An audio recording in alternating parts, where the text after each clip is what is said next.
Thanks again for joining, everyone.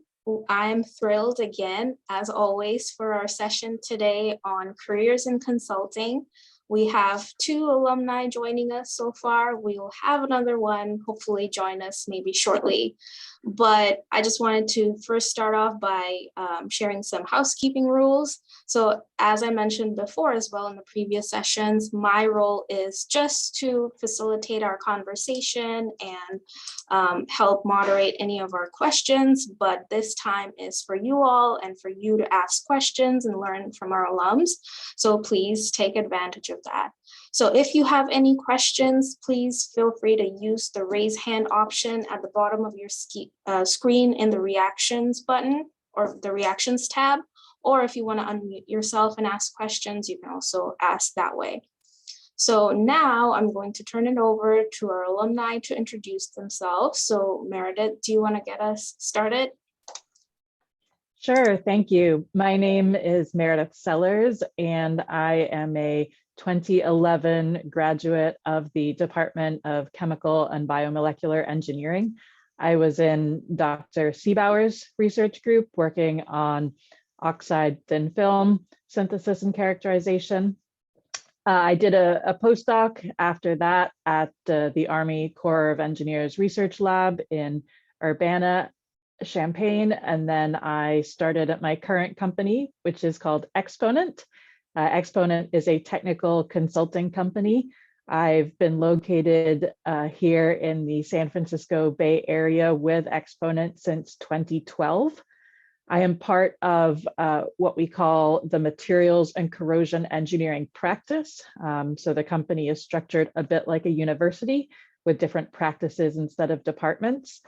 And as part of my role for the last 9 years, I have assisted a variety of clients in different industry sectors with issues that they encounter involving materials and processes. So it could be assisting a manufacturer of a medical device at the product development stage if they're encountering issues with components fracturing, failing, corroding, or it could be assisting attorneys after a loss of containment incident, trying to understand, for instance, why some process piping ruptured. So happy to answer any and all questions you have about consulting during today's session. Hi, everyone. I'm Evie Labani. I am an alumni out of the Department of Chemistry. Not that long ago, 2018, that's when I defended, 2019, that's when I walked, right before the world shut down. So managed to do that. I worked for Professor Paul Hergenrother on anti-cancer drug discovery of small molecules. Absolutely loved my time there. And then decided to change it up since I'd been working on the same project for 5 years, taking from A through Z. How do small molecules work, how are they killing cancer, and so forth. So decided to switch it up, and right after grad school, I was looking at a few different job options, and McKinsey was one of the only consulting companies I applied for. So I started there, and now I'm an engagement manager out of the Chicago office. I work primarily in life sciences practice, which means I serve mostly biotechs in large pharmaceutical companies. I've done a little bit of the random walk in the beginning where I served other industries like banking, oil and gas, agriculture. Really enjoyed it. I can't believe it's been 3 years now, but I'm happy to be here and answer any questions and help in any way I can. Awesome, thank you. Richard, we're doing intros, so if you'd like to go next. Fantastic. Hi, everyone. Thanks for having me. My name is Richard Graybell. I was part of the analytical chemistry program, graduated in 2017. So I spent 4.5 years at LAK Consulting in Boston, focused in their life science practice. Kind of started off as a life science specialist, and then a couple years as a consultant, and most recently about 1.5 years or so as an engagement manager, where you oversee a couple different teams. And then actually just recently, a couple weeks ago, I started a new job at Thermo Fisher. So I think a majority of you on the call likely have used Thermo Fisher's products. So happy to talk about my experience in consulting, as well as exit opportunities and the transition from kind of grad school to consulting, and then consulting into industry. So looking forward to the discussion. Awesome, great, thank you all. So as I mentioned before, if you have any questions, feel free to unmute or use the raise hand option, whatever works. Great, Rachel. Yeah, hi everyone. My name is Rachel Gaines, and I am a second year in KEB in chemical engineering. I work on renewable energy type scaling kind of stuff. And my question is kind of broad. So a lot of us, especially folks like me who are just getting started, are, you hear a lot about like going into academia and going into industry, but not so much about like what consulting is and what you do in like your day-to-day life. And I would love to hear you guys talk a little bit about what your job is and what it looks like, day to day, week to week, month to month. Yeah, and I suspect you're going to get very different answers from all three of us. So typically, for those that haven't heard the expressions before, we'll describe consultants as either technical consultants or management consultants. And so Exponent is a technical consulting firm. So when people come in straight out of grad school, I would say about 50 to 70% of your time is actually in the lab. So super sort of simple scenario would be we're helping a customer with a consumer product. It's got a glass display. The display has fractured. Maybe they've drop tested it. They want to understand maybe what caused the fracture, the stresses that caused the fracture. We will take the device apart. We will use microscopes. We will look at the fracture surfaces. We'll prepare write-ups. And then basically, repeat that for different clients, industry sectors, depending on your area of expertise. And as you do that, you're leveraging your graduate school technical abilities, but also what you've picked up problem solving or learning to work with different material systems, analytical capabilities. But yeah, you're still continuing to be professionally active, publish, belong to technical societies, serve on committees.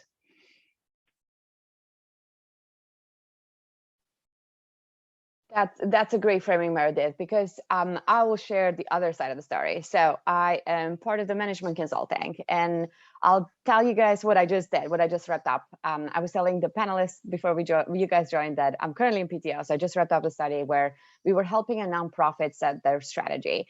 What that meant is, can we help them identify, they're going to focus in a specific area of cancer, who are the key players in terms of like clinical trials, partners that they will partner with, or academic centers, or large industries that are actually leaders in the specific type of rare cancer that they were interested in. And the final deliverable, so to speak, were 4 initiatives that they're going to drive through, execute for the rest of the year. So it was a little bit more like on big picture, where do you go next? And then execution is another, or implementation is another term they'll use for it. It is something that typically clients like to drive themselves, or they will, hire a different, more technical consulting company to help them execute on. But what I do day to day is lots of client meetings, lots of team meetings, internal meetings, which we call problem solving sessions. And working PowerPoint, Excel, you name it, just trying to move the solution forward or the problem forward. Yeah, I think at a high level, kind of what is consulting, and trying to wrap your head around, management consulting, technical consulting, other parts of consulting. I think it's a great question, right? So my background too is I started off at a small liberal arts school and really no idea what consulting was more broadly. Right, so there's a couple of groups on campus that you can, kind of student-run consulting groups that if you're interested, you can get involved with, and at least, maybe have a couple projects that you can really figure out if this is for you or not. But the way I like to position it is, oftentimes companies will go to consultants for a capability that they don't currently have, right? So if it's on the technical side of things, if it's a test that they need to learn more about, or QC, figure out what's going wrong, bring in consultants. On the strategy side, management side, so I also, my background is management consulting. Let's take a specific science example, right? What do how are cell and gene therapies within pharma going to evolve moving forward? So they'll bring in kind of a consulting firm to help them think through the problem. So what is your day-to-day like? Like, Evie said, working with the client, doing, de novo analysis that you can talk through with the client, and being a thought partner for these more difficult questions that, they typically don't have answers for off the shelf. It's a good question though. It's something that I struggled with. It took me like a year to figure out what is consulting and like all this stuff. And so maybe a bit more background in my time at Illinois. So I got plugged in with Illinois Business Consulting in the business school, and kind of was part of that group for about a year and a half or so. And for me, it was a great experience just to, figure out what is consulting, figure out if it's a career that I wanted to do. And so I would, highly recommend. I know there's 3 or 4 groups. The names escape me at this point, and there might even be more now. But in your spare time, I know there's not that much of it. Might be a good idea just to test the waters. Gotcha. Thank you all so much. Great. Next question from Jerome. Yeah, thank you. So I had 2 questions. The first one is specifically for Meredith, where you talked about they still encourage publishing. And I guess my question for that is, how often does that tend to happen that you end up publishing? And then my other question just for the group is, how long do you tend to stay on one project? So I don't know, on average, maybe a publication a year. We're not necessarily talking science and nature here. We're talking maybe the Journal of Failure Analysis. We're talking about book chapters, review articles, participating in standard committees. A typical new hire at Exponent is working on about 4 to 6 projects at a time. So that could be a single day wherein you have an hour on 6 different projects. There could be a week that you are full-time on one project. You're balancing projects that span the life cycle of a couple days to projects, especially if they're litigation projects, that could span years. I think I'll add to the publication side of things. More often than not, management consulting firms will also publish their own thought leadership pieces, where it's not technical, or in, let's say, it's sometimes they might be in industry journals, but oftentimes they'll have their own what they call executive insights or some sort of kind of white paper publishing arm, where there'll be thought leadership pieces on trends in industry and things like that. So data point. And then typical project, sorry, I forgot the second half of the question. I think it differs by firm, but at least at LEK, typical project is probably roughly 2 months or so.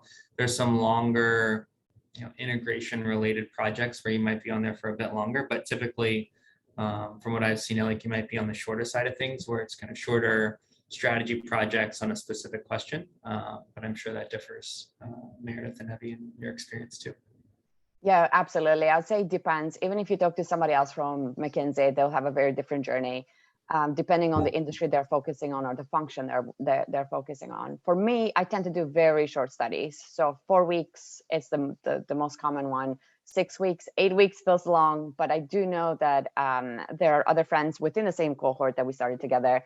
There will be, 3 months, 4 months, 6 months, depending on, again, is it an implementation? Is it a long transformation study? Is it merging to different companies that will be on the ground for a long time? It doesn't mean that you have to work on that for that long. You can choose to extend or not. But we constantly are rotating. And the one good thing is that we can plug and play every single consultant in the different teams. All that means that translates to day is that I work with different people. I don't have a boss. I have many bosses, and I tend to rotate them every time I change a project, which are solving a new question. So you work with different teammates. They're never from the same office. So I've never worked with leadership from Chicago office. I tend to serve mostly on the East Coast or the West Coast. And during COVID, the time zone, that was a struggle. So we're trying to sort of go back now and co-locate with teams, because it's so much easier, especially as you have new joiners, to onboard them and to teach them tips and tricks as we're going on our day-to-day work. So it really depends, and you can sort of choose what scale and the time frame that you want to work on. Okay, thank you. Preeti, you're up next. Hi, thank you for joining us today. My name is Priti, and I'm a fourth-year graduate student in the chemistry department. So my question for you all today is, what are the skill sets that are very essential for a consultant? And also, like you said, how you mentioned there are two types of consulting, technical consulting and the management consulting, right? So how much does it matter what you learn in like graduate schools, like the technical skills? Like, do you need to know all of the skills before you join a technical consulting firm? But for on the management side of the things, like how do you acquire those skills in the PhD program, or you don't need to have those skills when you join a management consulting? So if you can like shed a light on that, that'd be really nice. Yeah, for sure. I think I'll speak to the management consulting side of things. I think if you look at the industry more broadly and how it evolved, right? Typically you have MBAs that are going and working for these management firms for a couple of years and then transitioning into companies or industries, or staying on and becoming partners, whatnot. I would say probably in the last, I don't know how long it's been, but recently, 20, 30 years probably, consulting firms started to value PhDs and the skill sets that they bring. And so when I think about the transition from academia into consulting, the things that PhDs really bring to the table is the ability to think and process kind of large amounts of data and distill it down into kind of key insights, right? So you know how to do secondary research, how to go to academic journals, read them quickly and find trends in data. And then the business acumen is what I really focused on the first probably year, is like, how do you communicate? So you have, in labs, you have conference presentations, you are defending your thesis, et cetera, presenting at kind of the weekly lab meetings. But how do you tailor your communication style to a business audience? And, what does that mean for bullet writing? How do you write emails? That type of thing. How do you interact in front of a client? Is really kind of the first 1 to 2 years or so, is translating your research skills and then how to communicate that more broadly. I'm sure that's not unique to like just management consulting, but other industries as well. That's how it answers the question. Absolutely. And I think to add to what Richard is saying, one thing that was extremely helpful coming in, again, I had from academia going to management consulting, where I had no idea about consulting. I was not doing any of the IBC group, OTCR, whatever you have on campus, because I was not actively thinking about it. But what I found extremely helpful transitioning into the consulting world was problem solving. We do it day to day. You're trying to figure out your schedules for your experiments. If something doesn't work, you're problem solving yourself. You're pulling in your advisor or your other more senior graduate students as needed. And that's a skill that we don't necessarily focus on in grad school. It sort of happens. You sort of pick it up. That's how you can, publish and get your thesis done. But that is essential when you go to consulting, because you have to be able to, you're not solving the problem by yourself. You are responsible for your technical analysis to generate the insights that Richard was talking about. But in terms of being able to solve it and figure out what is the right question that you're trying to answer, who do you need? Who is the expert? Who do I pull in to help me address it? I think that's a skill that translates directly in terms of the same goes for time management and scheduling, organization, things that you are doing currently as you are continuing your grad school career. But it sort of doesn't get picked up, because at the end of the day, the advisor is always asking, okay, what is the next experiment we're doing? How far along are we for our paper, right? So these are things that it's super helpful going into consulting. And the other thing I would call out is resilience. We are so comfortable with failing and going into unknown. You get a question that nobody else is addressing in science, and you're trying to figure it out, and you're comfortable with the ambiguity. It's something that I've seen my MBA colleagues not be as comfortable with, but PhDs, you can thrive. And sometimes the leaders, at least in the groups I work with, be like, oh my goodness, I didn't realize that, I just had a thought, and you went and you did all this research and you came back and you gave me an answer for it. So it's something that, again, we do day to day in grad school, and it translates directly when it comes to consulting. Yeah, I mean, I think you just heard a couple themes in the responses, and the two I wanted to touch on were time management and communication. So it can be very challenging moving into this environment, this client services environment, where you have all these different bosses, right? And in an ideal world, the goal is to make each client think that they are your only client, your favorite client, the person you care the most about. And so you've got, maybe 10 different clients coming to you, with things that are high priority to them. And you are trying to satisfy their needs. You might be trying to work with, an equipment schedule, like we can only put so many things into SEM so quickly. And then the communication, right? So, as part of Exponent's, services, we go out to client sites if there has been, a process piping rupture. We might go out to a refinery. I was at an offshore oil rig last month, and we are interacting with everyone from that individual who's operated a heat exchanger for 30 years to like some of the top premier attorneys in multinational law firms. And you have to be really quick on your feet to understand how to optimize your interaction to either get whatever information you're hoping to obtain or present information to the party in question.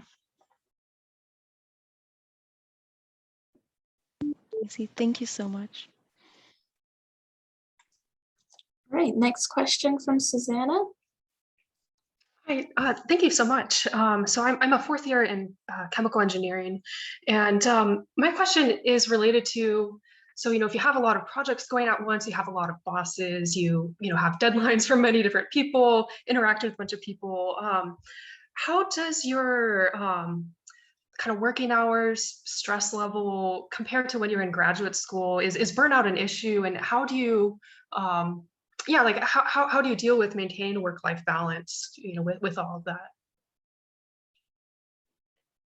Yeah, I mean, I would say a typical work week at Exponent is probably 45 to 50 hours. I mean, we are on sort of a billable hours work model where your time is tracked to the 10th of an hour. Certainly the deliverables and timeframes are, much shorter than I think the vast majority of people experience in grad school. I think it just comes down to, setting boundaries. And, if you have to leave work at a certain time to pick up your child from daycare, that's what you need to do. And, within reason, I think some arrangements have become, more flexible as a result of the pandemic. Our company is ultimately shifting back to fundamentally kind of an in-person work model, but I do think there is a increased appreciation for people, as we've seen, being able to work very effectively remotely as well.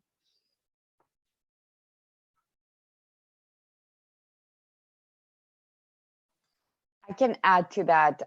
Obviously, many, like any of the large companies you can think of, they're all trying to figure out worker burnout, especially coming out of the pandemic. It was something that nobody was expecting, did not know how to handle. That we learned a lot. We learned that we could go digital right away, and even for companies that never thought they could be able to do that. So there were some good things, but it also meant that the expectation was you're constantly on. Like there's nothing else you'll be. We're in a lockdown. You should be answering emails on Friday in the weekend. So we sort of lost like the little boundary in between. These are the working hours. Typically before the pandemic, for us, my work week would look like I'd fly in, go to the client side Monday through Wednesday or Thursday, come back on Thursday, spend the time on Friday in the office, where you're doing different networking events, attending different office setups. And now that changed. During the pandemic, everybody was working, continuing on Friday.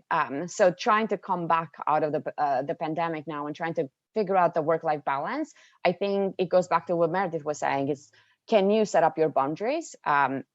Be at the same time being able to communicate, because what happens is our expectations coming in is, there will be a work-life balance. I'll work 40 hours a week, and that's not the case. That's not the case in consulting, at least in my experience.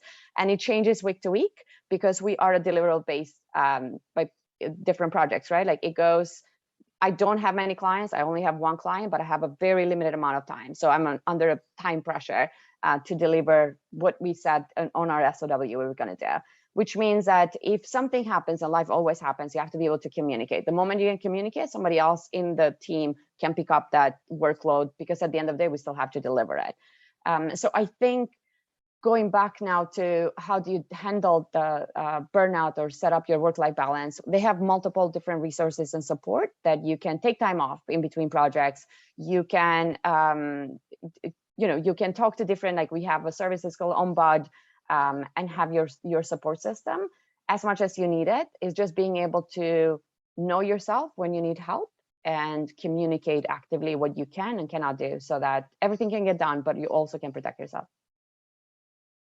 Yeah, I would just echo what Evie said, and I think that the biggest thing is won't sugarcoat the hours. Hours can be very long, right? So they can be, anywhere between kind of, I wouldn't say that anchor to 9 to 5, right? I would say 55, 65. If it's a really bad week, 70, 80, maybe even above 80. But with that said, set boundaries and it's a personal thing, right? So one thing for me is in teams that I worked on, we tried to have one night outside of Friday. So Friday was more or less a given, no weekend work. Like weekends are protected. Friday you get out about 5, but one day during the week, you have dinner and you can sign off after dinner, right? That might make the other days a little bit longer, but it's one day that you can make plans with friends or something like that. Then other things to just manage burnout. Yeah, take a week off after a project, right? Or maybe take 2 weeks, or be proactive in kind of what you need. If you feel like you need to step away for an hour during the day to eat lunch or exercise or whatever, totally fine, do that. Just be an advocate for yourself and figure out what the balance is that works for you. And then oftentimes, right, it's not just you have a team with you. The team can compensate for what you might need. It's the hardest part oftentimes is just speaking up and making those known. But yeah, in my experience, I've never been part of a team and have colleagues at other places too that would tell someone, no, you can't do this for an hour or two during the week, right? It's just figuring out what works for you. Thank you so much. Awesome. Thank you all for those responses. Before I take the next question, there was another question that came into me through chat. So is it common for people to move from a different but related industry with experience after their PhD to consulting, either technical or management? And what is the recommended experience level to make such a move? Yeah, we do have people join us after a period of time in industry. The tricky, like for us, the position at which you can enter depends on if you are bringing in business. So if you have spent, a couple years working at a medical device company, yes, you'll have, industry experience and have grown technically, but you're not necessarily going to be bringing business into the company.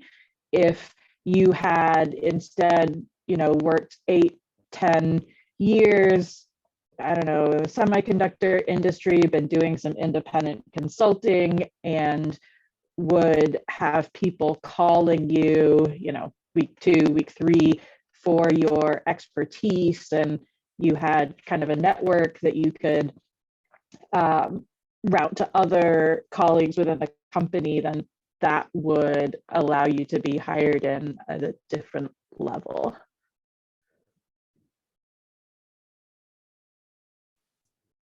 Yeah, I think for us is similar, right? Like as Richard was saying in the beginning, that these consulting companies now are looking for more and more technical expertise, and they can acquire that either through PhDs, postdocs, doctors, lawyers, or through experienced hires. That's the term at least we use for our company.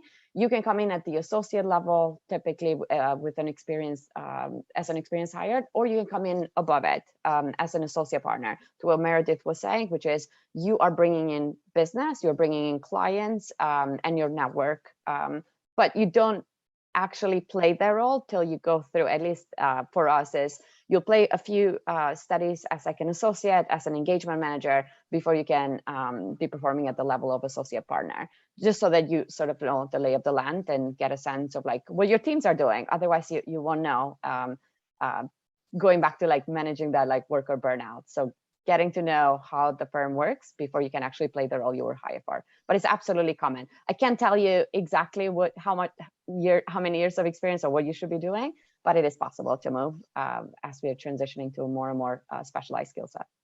Yeah, I think the toughest thing to work through though is on-campus recruiting efforts are readily established, and like there's a process in place to kind of vet people coming out of school. Whereas coming in as an experienced hire, it oftentimes helps to network and know people that work at a various firm that you can speak with, and then kind of get your name into kind of HR and recruiting. But with the job market these days, I think it might be a bit easier, but that's just one dynamic of on campus or like PhD recruiting versus experienced hire recruiting looks a bit different. And in my experience, the experienced hire recruiting is more about your network and working through kind of executive recruiters and that sort of thing. Awesome. And then the next question was, is there a specific level of experience or anything you need coming out of grad school to work for consulting companies? I suppose you all mentioned this briefly before as well. On experience, at least from my perspective, no. Nothing specifically from your experience side. What I would say is thinking about the interview process, being curious, liking to learn new things, having a demonstrated kind of interest in broader business topics, and being able to speak about kind of your research and what's the the value proposition or like the elevator pitch for your research that everyone can kind of understand and have a good answer for why consulting is probably the most critical piece outside of like case studies, but we can get into that if everyone wants to. But understanding the industry and having a good answer for like why consulting, I think is really important.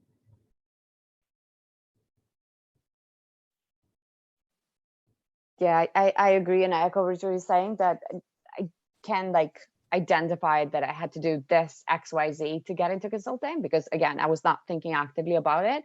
But it's really important that you prepare for the interviews, because it's very different than your like research positions or your technical positions that you're looking for. And going back to the communication piece, at least that's something that I would call out, is we're so used to when we present, we build up all the facts and then we give the answer.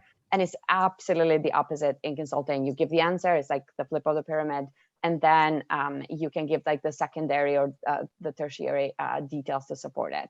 So I think that was a different mindset shift going into the practice. But again, it goes back to the more case studies you do as you're preparing for the interview, you'll pick it up as a skill set. But that's really important when you go in.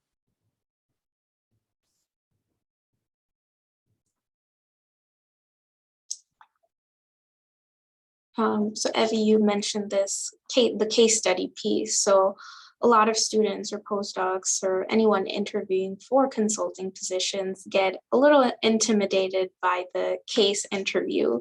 So can you all share some of your resources or maybe any advice for the case interview, how to prepare for those and what the approach should be?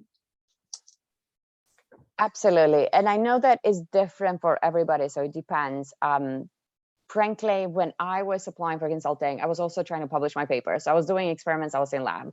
So I can't sit here and tell you that I did 60 case studies before I got in, but it was really important to get out the gist of it, which is, can you structure the problem? Can you be curious? Can you have an articulated response of how you address it as an approach?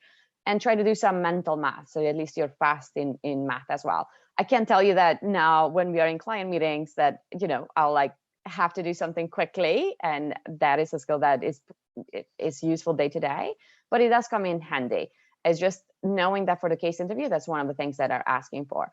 I know that people focus a lot on the case interview, but it's also the personal part, at least for us, the behavioral interview, that is just as important that people don't practice enough. So make sure your stories that you're telling about, demonstrating your leadership, demonstrating how you are as a team player, how do you solve a difficult problem or whatnot.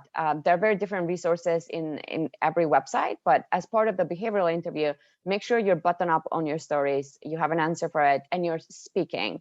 You're talking to somebody, like you're telling it to your grandma, you're telling it to your friend. Don't just like have it in your head, actually talk about it. And then when it comes down to case studies, there are different resources out there from different MBAs that you can use, but trying to get the sense of how do you structure the problem, how do you communicate, and also practice with folks, not just, I'm reading, what is the answer? Did I get the right answer or not? It's not about the right answer, it's about how you get to the answer. That's important during the process. Yeah, to build on that, I think two typical components of the interview. One is the kind of fit portion, the other is the case study portion. The advice I would give is don't be intimidated. Oftentimes the interviewer is just trying to see you as a coworker, right? And so is this someone that I can, go out to dinner with, have like a good conversation, and then as they're on my team, if they're kind of sitting on the table with the client, is it someone that I'm comfortable putting forward in the client, someone that can articulate the work that they've done as part of the case team, right? And so oftentimes, being in interview, like someone interviewing me, but then also myself interviewing other people, if you come in, like you're in the room for a reason, right? Obviously your resume speaks for yourself. The interviewer thinks that you are a good candidate. If you come in intimidated, I think that can kind of derail the conversation. So just come in confidently, you're in there for a reason. And everyone wants you to succeed. It's not like the interviewer wants you to come in and like, tear down your experience and like kill you with a case, right? They definitely want to be a thought partner with you and have a conversation. So in addition to like the fit portion and the case study examples that Evie gave, that's the one thing I would say.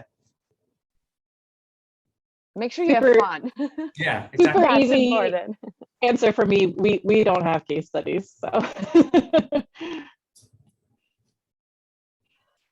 Awesome, thank you all. But I think, and then maybe one other thing is just going back to practice. So practice, and then there definitely are PDFs. I'm sure that there's maybe even a PDF from a consulting group on campus at UIUC that you can probably get your hands on, as well as they float around online from like, other MBA programs as well.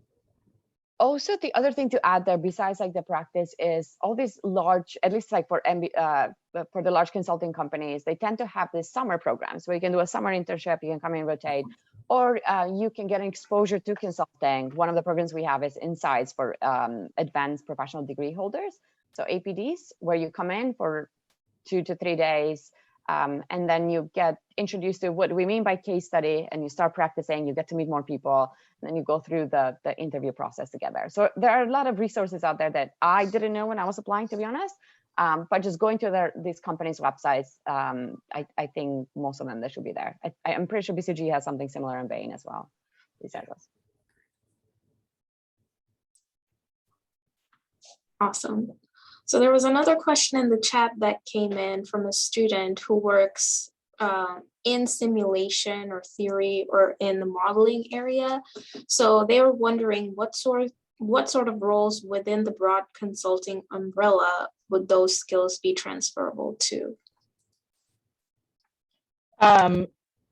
When I discussed technical backgrounds that we hire, I was focusing on experimental backgrounds, but we hire individuals with computational backgrounds. I'd say it's a little more common for us to hire people that have like finite element backgrounds, for instance, that intersect with our mechanical engineering vehicles practice, but we do also have a data sciences practice in which we have data sciences and statistics practice in which we hire people that have those technical backgrounds as well.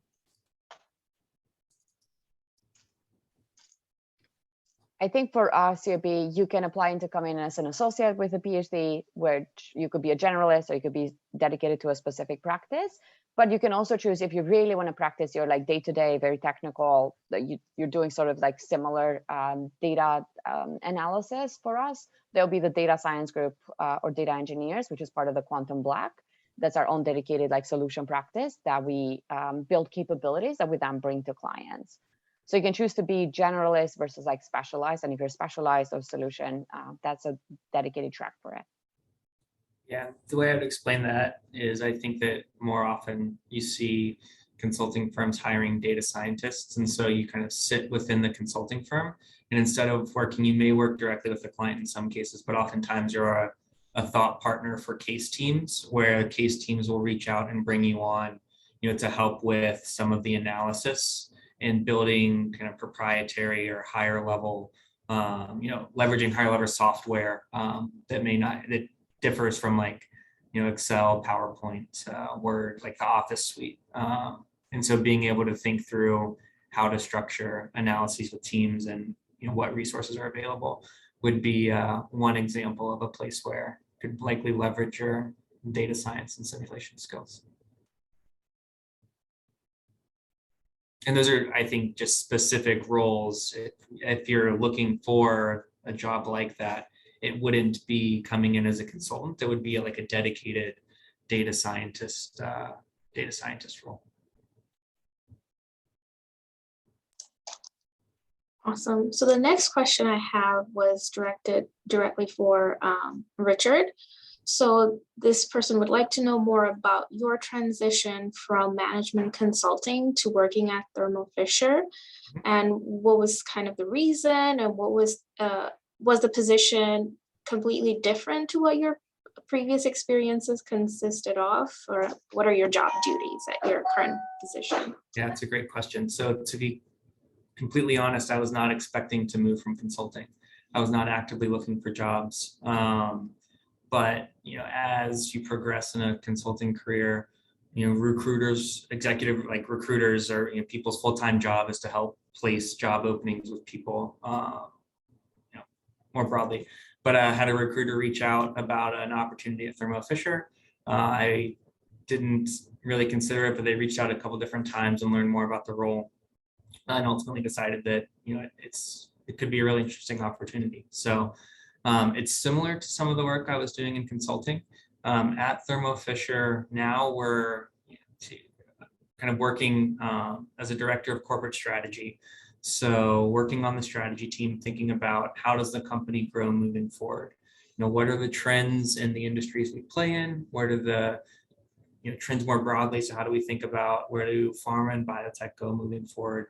Where does energy go moving forward? We hear a ton about inflation and what's happening with Russia and Ukraine and everything else. So how do we think about operating the business through some of these big trends? And so 3 buckets of work that I am involved with now. One is kind of special strategic projects. An example there is inflation, right? How do we think about inflation?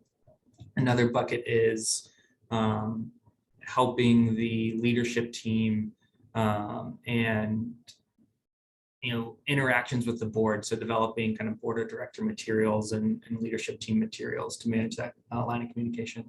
And then the third one is helping with positioning to external investors and some investor presentations. But oftentimes, in consulting, you might help with a portion of the overall presentation. So I might bring in a consulting firm to understand, I'll go back to the cell and gene therapy example, to understand kind of broader trends in gene and cell therapy and how the industry is going to move. And then oftentimes there's an internal perspective that companies will develop of, this is where we see that we play in these trends. And so kind of seeing it from the other side of the table and seeing that whole story come together is something that interested me. And this role allows me to do that. So we'll see. I'm 2 weeks in. The story might change in a couple months, but really liking it thus far.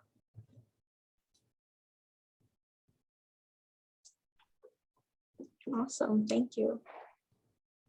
What other questions do we have? Yeah, go ahead. I have a general question for all of you. Like, what is your favorite part of the job and what is your least favorite part of your job?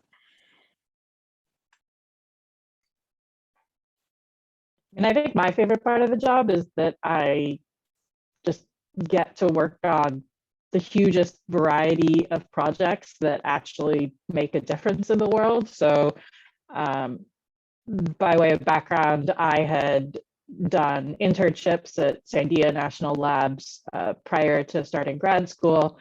And the broader impact was always what appealed to me.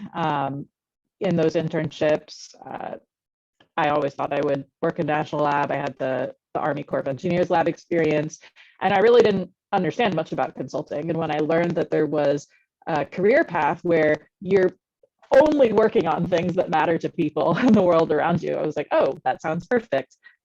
So I think that for me really makes my job rewarding. In terms of things that are less appealing about the job, you know, at least in my industry sector, you know, we wear a lot of hats. So we are also the people that are developing, you know, the cost proposals that we send to clients for the scope of work. And maybe it'll come as a surprise, but we're also the people making sure we get paid for that work. And so often whenever you ask scientists or engineers about bills, they get like real, you know, squirrely, like, oh, I don't want to deal with billing. Our thought is that, you know, well, any interaction with a client is a means of potentially engaging with that client, having them come back to you for additional work. But it can be a little bit of a challenge sometimes when all you want to do is technical work and you might be needing to follow up with a client about why they haven't paid their invoices. So that's my answer to that part of the question. I think for me is I love the fact that we're solving this really difficult, complex questions that clients are bringing us on, and that changes every few weeks. So it keeps me, you know, challenging and like on my toes. So there's never a dull moment, and you're constantly like speed. I'm a fast-paced individual, so I love the pace of it. I think the least favorite part of the job is that I don't get to see it end to end. I don't get to see it through. We set up this strategy, it's beautiful, we're all in, we're committed, we love it, and then trying to see how will they execute it? Did they actually understand it? I think that's the part that I'm missing, and maybe that's the part that I loved in grad school as well, being able to see it end to end. But the time scale was the problem. The other thing I'm going to say is the people. The people that I work with have been amazing. No matter the teams, no matter the industry. These are very smart, driven individuals. So you never have to worry about, you know, pulling somebody's weight, because everybody's is contributing to the team, and it's refreshing to see it. Yeah, I think I'll echo that. For me, it's one of the reasons why I decided to go to grad school was to learn something new. And one thing that drew me to consulting is just continuing to learn. So you can be on a variety of projects and learn things that you know nothing about, whether it's like you can hop from a pharma project to working with insurance companies to working for, you know, like retail or consumer type clients. So, you know, there's different career paths you can choose, whether you focus on a specific industry, stay generalist, and have broader experiences. That's one thing that really drew me to consulting, is the kind of the nature of the job and learning new things. The flip side of that was the question, what do you not like as well? Yeah. I'll say it can be, you know, if you don't watch yourself, I think that, yeah, burnout can become an issue. And so one piece of advice that I was given really early in my consulting career is every 6 months, just make a conscious decision that this is, you know, the career that you want to have for the next 6 months, right? So Talk to your mentors. Oftentimes you'll be given a mentor, and just check in, take a pulse on what jobs are out there, see what your colleagues are doing, and just, make sure that you're comfortable and you're happy where you are. And then, if you're not, then yeah, be honest with yourself, and it might be time for a career change. Thank you. Just to follow up on what Richard just mentioned about mentor. So what is the role of the mentor in terms of like, are they very directly involved, or like, what are the things that they mentor on usually?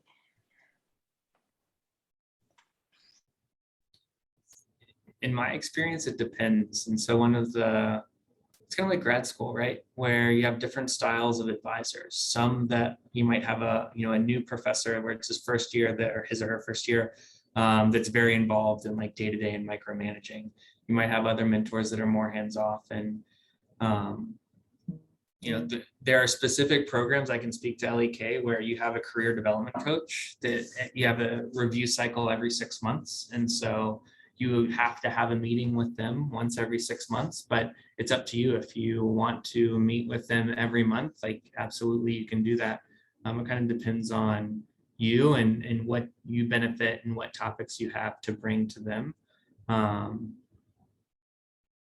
But I think in general, it's always good to have kind of some advice so that, you don't necessarily feel like people have gone through the same experiences that you have, and that doesn't matter what job it is, right? And so just having mentors that can help, shepherd you through the process and bounce ideas off of has really helped me.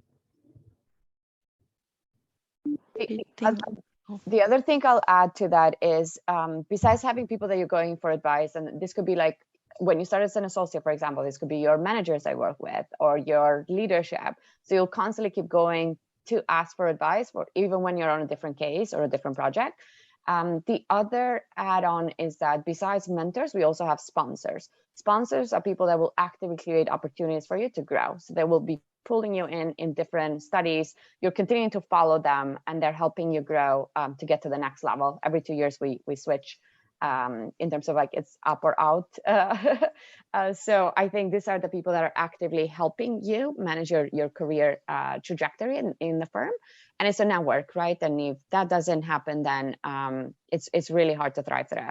But mentors are people that you'd have no reservation to go and share what is, what's top of mind for you, what is something that you're struggling with in your day-to-day, how to approach it. You can actually practice giving feedback if there's something happening with your teammates, so that you don't feel awkward going into that conversation. You're well prepared, and that's your trusted advisor. That's your mentor.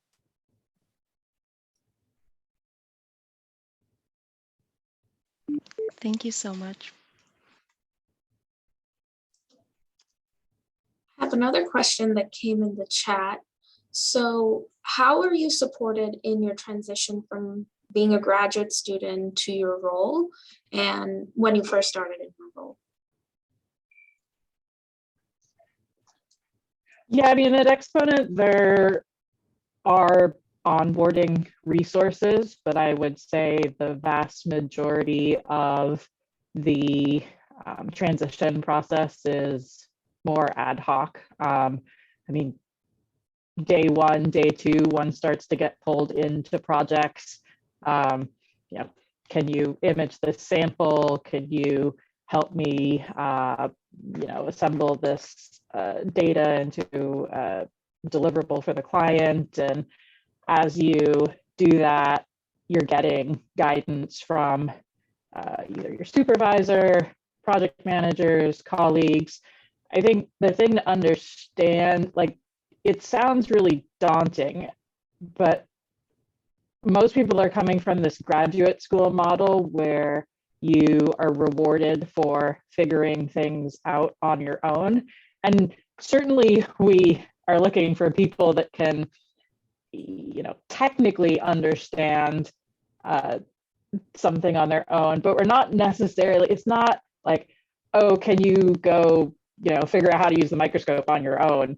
We would much rather, have someone spend an hour walking you through a process such that they can then delegate a task and you can complete that task effectively. So in that way, this is the most hands-on job I've ever had, because you are only as useful as, you know, your colleagues set you up to be. And that could include, you know, having someone with 30 years of work experience showing you how to, you know, examine pieces of copper piping and look for evidence of, you know, pitting corrosion. It could involve someone sort of walking you through how they would typically lay out the content of an expert report. But yeah, it's pretty much a learn as you go adventure. I'll share the experience, at least for my journey in consulting at McKinsey. So coming in, we have a formal onboarding, which we had to do a mini MBA, where we're learning all the business lingo, the MVPs, how to read a balance sheet, how to read like a tax report and whatnot, things that I think it was, yes, for, it was a sort of a training that was helpful for like the technical business terminology. But also what I remember out of it was that everybody in it, we were all APDs, and it's like camaraderie. Okay, I don't know what we have all signed up for, but it seems like I'm not alone. So like you build really strong friendships, and it's super important because then they become your mentors, and like the people that we we're talking about, that you go for trusted advice afterwards. So that was sort of like the technical onboarding. And then when you start in to what Meredith was saying, you're contributing, you're bringing value right away. Clients are paying for you, but you are you have a person that is responsible for your development. So they are pairing you up with teams that are not as fast-paced, so that you have good coaches in your team, good engagement managers that are going to help you grow and build your toolkit. Because you're not supposed to create like client-ready pages right away, but you're supposed to, you know, have the right attitude, learning, picking up, learning from your like senior associates on the team or others that have been around. Besides having your technical trainings, which is like a bunch of different, you know, you go to your dashboard and you can do whatever sort of training you want, how to be good at Excel, how to make pivot tables, how to be good at PowerPoints, the shortcuts, getting really up to speed on a specific industry. So you have like the different sources that is part of your learning journey that you can actively do as a self-learning journey. But you also have this like more formalized coaching and training as part of the teams. And at the end of each study, you get feedback. And based on that feedback, you're acting on the next study. So let's say I did a study where it was purely just soft skills, organizational for a specific company, but I had no exposure whatsoever to analytics. So I haven't worked with Excel. So in the next one, I'll try to optimize for a case that is more analytical heavy so that I can pick up the Excel skills. So you're building in your like consultant toolkit early on, especially on the first year, where you have a little bit more leeway, because then afterwards, the expectations continue to rise and you want to be able to meet them up. So you have like, I was trying to share a little bit more besides just immediate onboarding, also what happens on your first year, but you're very well supported. And if you can react well to the feedback, then you'll be able to like be successful as well. Agreed. I think there are, you know, training programs coming in, whether it's a week or a couple weeks, just to know your colleagues, know what the cadence is of how case teams operate, build the initial business acumen, like you said, how to read your balance sheet, income statement, et cetera. But you're not expected day one to be, you know, building a financial model and like running like a, you know, valuation of a company or something. You'll be a part of a couple cases where someone else may be doing that. And then you know that like, hey, when I get tasked with that, I can talk to the team member that was on my first case that was building the model and kind of bounce ideas off of them, or others in my cohort that have built a model and bounce ideas off of them. So I think it's definitely, they help you, or, you know, I think consulting firms help you ramp up. They have the tools in place to do that. Yeah.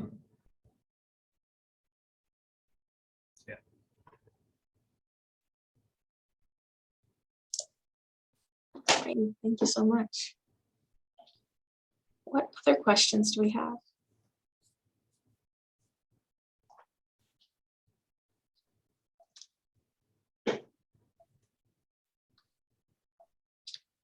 So maybe I can ask a question. When you were all maybe in grad school, was there anything that maybe looking back you would have done to help you prepare for your role? Kind of thinking a little bit about that. or what would you have done maybe differently?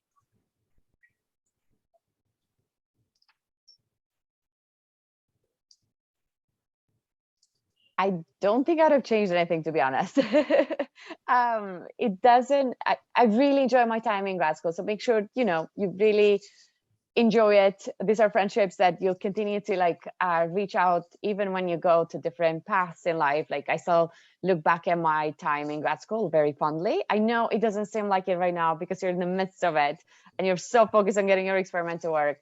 But I promise you it's all worth it. And like enjoy your time right now. It's one of the best times where it's stress-free.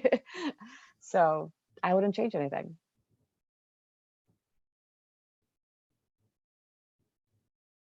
Agreed. I don't think I would change anything either.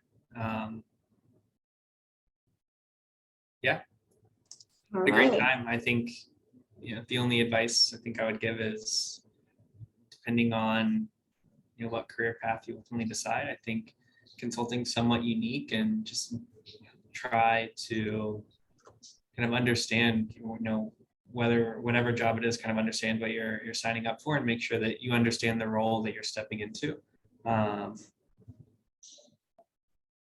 Yeah, I wouldn't change anything.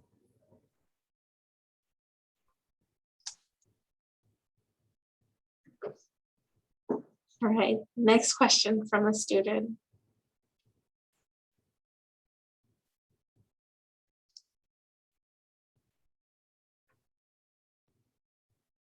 Or are we all out of questions about consulting?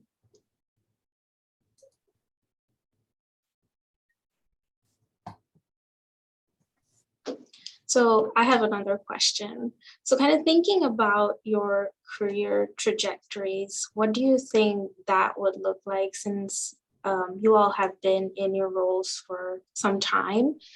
Do you think consulting is what you will continue, or what do you think that kind of looks like?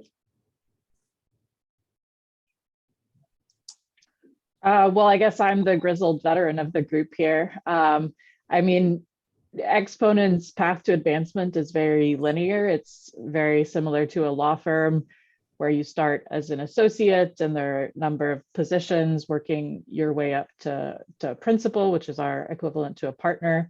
Yeah, I mean, I think certainly in Silicon Valley, being somewhere for 9 years is on the longer side, but you know, there is sort of a transition period to that stage where you are bringing in your own business and do have your own clients and are starting to supervise a team. And I think, you know, there are a lot of people that once they found their groove with that, do decide to stick with it for the long haul. We do also hire a lot of individuals who, you know, really attracted by the breadth that this role provides, and ultimately decide, look, yeah, I really enjoy working with one industry sector and would like to pivot and, you know, go work directly for that medical device company or that consumer electronics company. So yeah, just depends on the person. I'd say think of consulting as like a launch pad, right? Like you can choose for that to be either your lifelong career and you'll stick to consulting, and I'll speak how that looks like in a bit, or you can choose that to learn as much as you can and then jump to the industry of interest for you, because it's the best training ground, I'd say, in a very short amount of time. So if you choose to stay in consulting, what that looks like, at least in my company, coming in with a PhD, you'll be an associate, then you move to engagement manager, then as an associate partner, and senior partner. And these people like have known the industry for so long, they can speak to the trends like on their fingertips. The amount of knowledge they have and the skill set they bring is it's insane. But when it comes down to the second path, if consulting is not for you and you don't have to go all the way, you can choose to exit in any industry. Right now, you might feel like, oh, I'm only doing a specific, I'm learning a specific technical skill. So I can only be in, for example, semiconductor industry. I can only be a research in organic chemistry or a scale up or process because of the type of project you're doing. coming into consulting, it removes that barrier for you. Now the whole like industries are open, so you can choose where you exit. I know it's different. You might end up doing like strategy and operations, depending on like what type of projects you've done or the roles that you're interested in, or business development, or these are just a few different terms I'm throwing around. But what I'm trying to say is that a lot of the barriers that you feel like right now, I can only do this type of role, those get removed when you come to consulting, because you're exposed to so many different industries and you can create your own path. For me, I'm really enjoying the learning right now. So I'll continue to grow, and it depends. If something else comes that is exciting, definitely will consider it. And the last thing that I'll add is it's common for consultants to talk about leaving as soon as they join. It's not a taboo topic. I know in a lot of other companies, it's like a hush hush side. In consulting is you really need to know your value and you need to be happy. So doing the search, what Richard was saying, you're talking to different recruiters, they continue to reach out. It's important because that it makes you realize that what you choosing to stay is because you're happy and you're continuing to grow.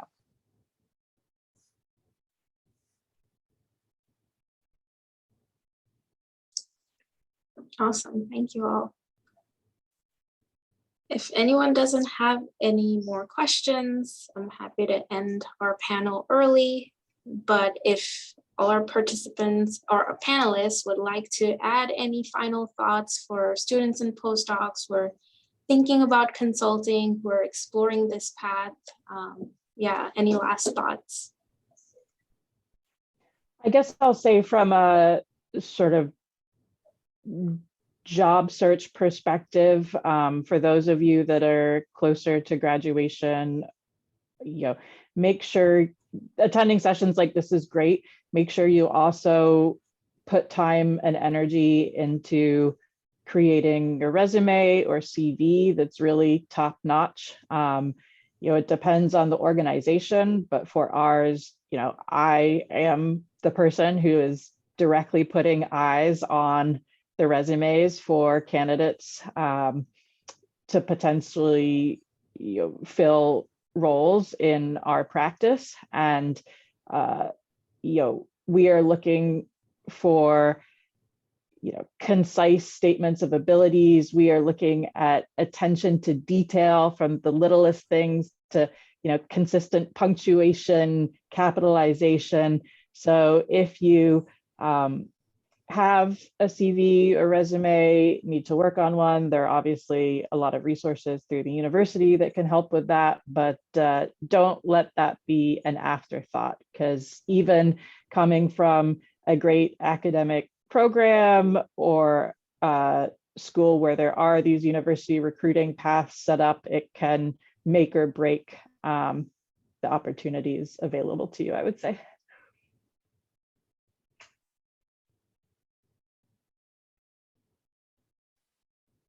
I think for me, it'd be going back to since you guys are still in the midst of it, try to learn as much as you can. Try to really enjoy your time in grad school. There is that light at the end of the tunnel.